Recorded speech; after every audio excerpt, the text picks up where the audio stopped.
I didn't know. What you see today is not what I was then. I was very rough around the edges. I had no guidance. I had no male mentorship to show me how to become a man. I didn't have those things. But what I did know was I was always a good talker. And I knew that successful men wore suits and worked in forms of business. So I made the decision that the first thing I need to do was graduate high school. I'm already prepared to fail. I wasn't on pace to graduate on time. And then after I accomplished that goal, my next goal is to find some form of business that I can get my hands into. So I remember just working so hard those next 3 years to graduate on time. And I remember when they told me that you made it.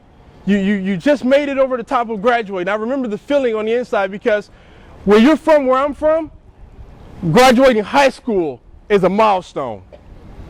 There is no conversation of college. Just making it to high school is the top. And I remember getting the tickets for my graduation. You know, you only get so many tickets to give out to friends and family for your graduations. And I remember making sure that my mom had one and my grandma had one and a couple of my aunts and uncles and my sister. And I remember getting to my graduation, and I grabbed a seat on the stage, and I'm sitting there, and I just put my head down, and I just thought to myself, man, I did it. I've made it. And I remember looking out into the audience as graduation was beginning, and I see my sister, my mom and my grandparents and a couple of my aunts and uncles, and I saw an empty seat, and I just thought, my dad isn't here yet. He's running a little bit late. I talked to him before my graduation started, so I know he's going to be here. And graduation began, and I remember they called my name, and I heard the crowd cheer for me, and I came across that stage, I got my diploma, and I came back around to my seat. And when I got back around to my seat, I looked out into that crowd, and I saw my mom, my sister, my grandparents, my aunts and uncles, and that same empty seat. My father skipped my high school graduation to smoke crack because he felt at the time that was a little bit more important. He got a phone call about 30 minutes before my graduation started, and he made his decision. It hurt. Probably one of the most painful things I've ever had to endure in my lifetime. But even though this happened to me, I had to keep going. I had to keep fighting. I had to keep moving forward for the vision that I had for myself of not continuing to live in this life. From there, I made the decision to step off into marketing. I got my very first marketing job for a small tuxedo store that's at our local mall in Grand Rapids. And before I worked at a deli across the hall. And I remember I used to come to work some days, and the days that we were slow and we didn't have a whole lot going on, I would just stand there behind the counter, and I would just gaze off across the hall and look and think, man, it's got to be nice to be able to dress up when you come to work and look good and help people. And I'm standing there and I'm covered in, you know, mayonnaise and mustard and things from making sandwiches all day. And I remember looking across the hall, and as I would look across there, no one looked like me. There were no blacks working in this place. And for months I did this. And then one particular day, I saw a black gentleman walk into the store. But when he walked into the store, he didn't stop at the counter. He kept going all the way to the back. And I thought to myself, wait a second, I've never seen this guy before. This is different. I gotta find out who this guy is. I mean, for him to do that, he must work here. So I took it upon myself on my lunch break to go over there just to introduce myself. And we began to talk, and I began to get to know this person. Every day that I took my lunch, I wouldn't eat. I would just go spend time getting to know him. And what I found out through the power of getting to know this person was his story was just like mine. He was from Saginaw, Michigan. His mother was on drugs. His father wasn't around. His story had a lot of similarity to my own. And through the midst of these conversations, he began to inspire me and didn't even know that's what he was doing. So I remember he told me, you know, Kris, if you're really interested in working here, you should come back and see the manager. So I made it a point to come back a week later to meet the manager. And we began to talk and discuss the position. And he told me, well, Kris, you know, I'm really looking at a couple other candidates right now. I can't say if I'm going to hire you or not, but you can at least fill out an application and we'll take a look at it later. And so that's what I did. I filled out the application. And through that process, every week I would come back and visit.